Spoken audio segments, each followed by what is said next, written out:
If you want to download offline maps on Apple Maps, here's a step-by-step guide on how to do it.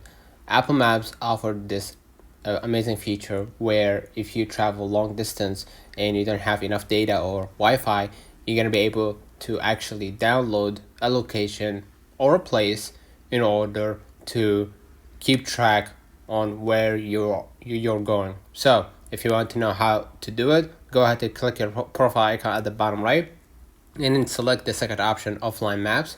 And as you can see right here, I don't have one, but just let's say for example, for the sake of this video, let's add, and let's say for example, I'm gonna add the city of London. Okay, and as you can see right here, this is the city of London. Of course I can maximize it or I can minimize it, and as you can see, you will see how much space that will take, that location will take. All right, and basically let's narrow it down. Let's say Bexley. Okay, and then hit download at the bottom right, and as you can see right here, the location will be downloaded.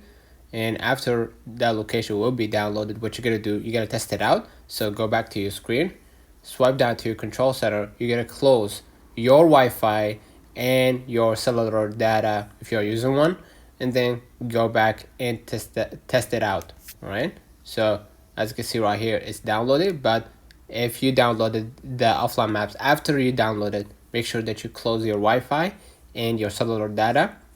And as you can see right here, it's downloaded.